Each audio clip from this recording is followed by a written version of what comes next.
Try each steak, and I will ask you a different question, and then we will decide which is your favorite steak seasoning. So let's go ahead and dive in to steak number one here. So this is going to be steak one, steak two, and steak three. All right, got it.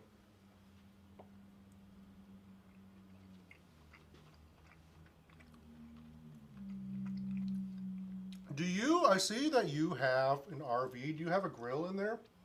No, I've been thinking about getting like a sandwich grill. Like, Like, like a little panini press kind of yeah, thing? I like to sometimes have like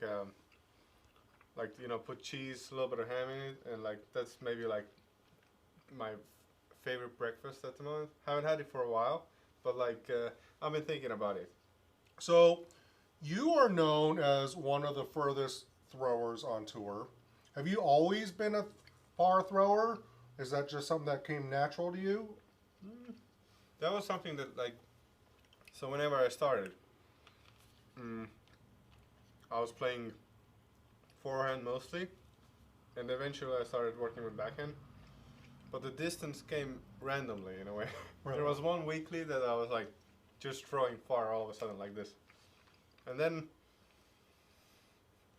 year after year, as I was like developing technique and also like growing bigger, it was like when just feet kept adding on and on, Mhm. and maybe like that was one of the biggest jumps, the weekly that I had big distance, or like just this really started to fly.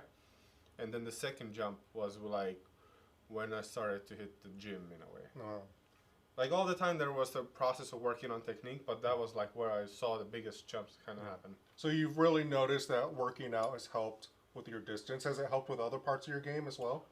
Um, so maybe like endurance wise, um, depends on the how to say the program a little bit. Hmm. What's the focus on it? But like I feel I'm more like how to say I'm physically more sturdy, so I can play like more rounds and like my body is not breaking down. So it's Yeah. like I've noticed that thing that I don't know, especially like if I have a course that needs like a lot of long forehands, then like I'm able to like how to say keep the quality of throws high, and Yeah. like my body still is like able to like perform in the tournament, and like I'm not putting all my effort out there during practice. What's the furthest you've thrown? Forehand or backhand? Either one, I guess.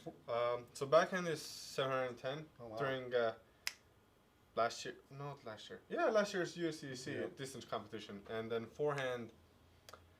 I think I've gotten some like 550 things happen. Wow. Yeah. Those are crushes. Those are absolute crushes. Yeah, I kind of similar. I don't know if it was just a form fix. Like for a while, I could only throw like 300 feet, and then all of a sudden, between one year and the next, and then all of a sudden, I was throwing like 450. Yeah. Like I'd love to touch 500. I don't know if that's within my wheelhouse, but 450, 460 is about my max. All right, so we've tried steak one. Let's go ahead and dive into steak two here. That looks a little bit more dark. Is that because of the seasoning or just the cut? Um, I do think that this seasoning is a little bit darker. The area we're eating from the steak, Mm-hmm. there's a there's an edge called the spinalis. It's a little bit more tender, and that also tends to also be a little bit more red when you cook it as well. So you have the nickname of the bazooka. Mm-hmm. From what I recall, that came from when you did that celebration Yes. at, was it a European Open? Yeah, 2019. 2019. Um, what made you want to do like a planned celebration like that? Um, I was like just thinking, like I kind of like remember that whole process. It was like I was just thinking like that was like maybe my first tournament with some proper gallery, and then I was like just like I don't know. People all decide like the wave is so mainstream in a way. Like everybody does it. So it's like, how about let's offer something more? Yeah. Let's make it a little bit more Yeah. entertaining. And then I was like thinking about it one day, and I was like, I was just thinking about it. And then during round three, when I made the first time the celebration, it's not on video. Maybe somebody has it, I don't know. But yeah, that was during the same event, European Open, and I was in chase card, so we had a little bit of gallery with us, and I was like, okay, but like, let's try it out, you know. There's not that many people, but there's a little bit of people. So I did the first thing that came to my mind was a bazooka celebration. So I was like, okay, let's do it, and I felt really good after this, and like I was on the card with Germ, and Germ also really liked it. And then I was able to get to the lead card, and I had the same hole, pretty much the same lie, and I was like, okay, this is the time. Nice, nice. Yeah, it was really cool. It was like one of the, I don't know, it was just a really cool thing that happened in this sport. It was no one had really done celebrations like that before. You know, it was kind of just classic, just emotional reactions to the thing, but to go like above and beyond for something. And I'm noticing that it's starting to happen more and more in the sport now. Yeah. You know, like I saw Gannon do the free throw shot. Oh, I didn't know about that. Yeah, he did it. I think a couple weekends ago or last weekend, not at DDO, the tournament before.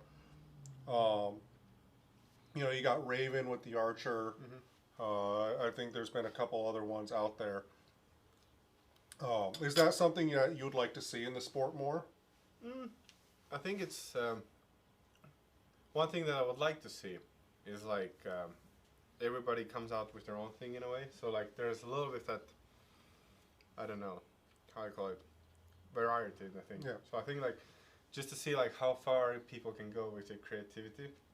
I have some ideas too, like that maybe I want to try out one day. I'm not sure. Depends on what clothes I'm wearing. It needs a little bit of agility. So we'll see. Gotcha. So we'll see how it works out. But yeah, I just like to see like bring out the you know, not how to say, not copy others. Yeah, that's fine. But like still make the celebration your own. You know? Yeah. Be unique, not be stealing other people's celebrations or whatnot. Yeah. All right, so we've had the first two stakes. Let's go ahead and dive into stake 3 here.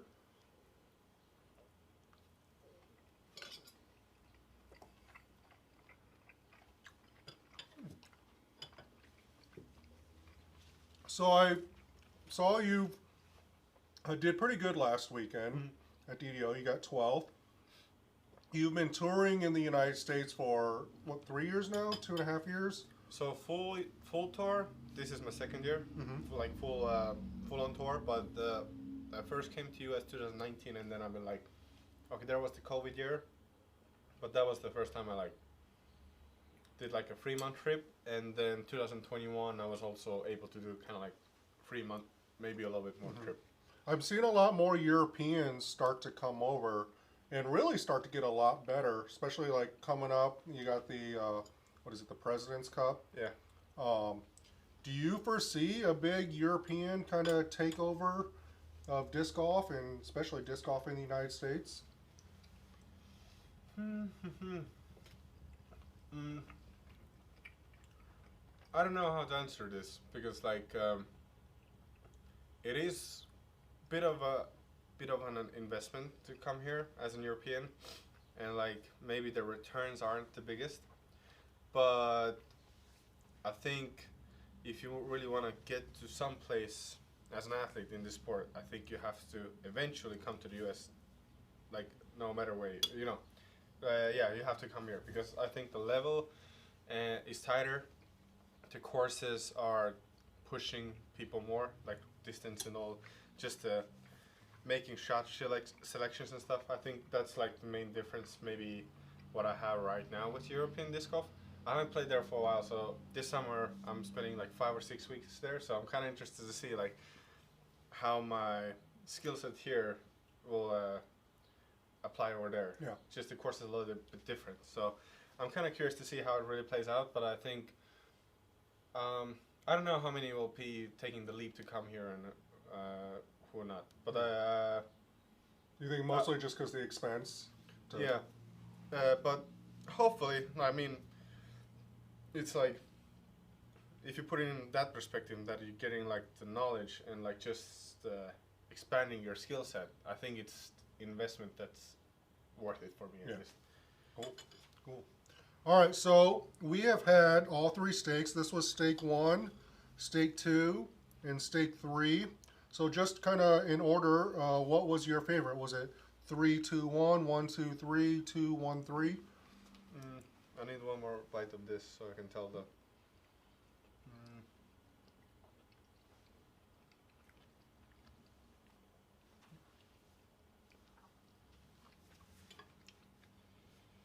Mm, I'll go like this: 1, 2, and 3. So 1, 2, and 3. All right, so steak 3 here, your favorite steak seasoning was this Kansas City Cowtown steak and grill seasoning. Okay. This is one that I don't think we've had on before. The only reason I think I say that is because I had to open the bottle today. So the second one is this. When I was down in Austin, Texas, I bought this Fiesta brand extra fancy steak, Texas style steak seasoning. Okay. So this was kind of more of a red steak seasoning. And the third one, this is a steak seasoning that I have on every steak battle. This is actually my personal favorite steak seasoning. And so we always kind of use this one as like the control test to see how people do. So this is actually the first time in a while that someone's actually chose this as their least favorite steak seasoning. So, but it's good to mix it up. You know, it's good to see how people, think. But anyway, this was Steak Battle Season 5, Episode 6. We have 3 more steak battles this week. Friday we have Isaac Robinson. Saturday we have Eagle McMahon. We're doing a live steak battle at the Des Moines Challenge in the Vendor Village. And then Sunday night we have Des Moines Challenge returning champion Simon Lazat. So tune in for those. Those will all be right around 7:30 each night. And we'll see you guys next time.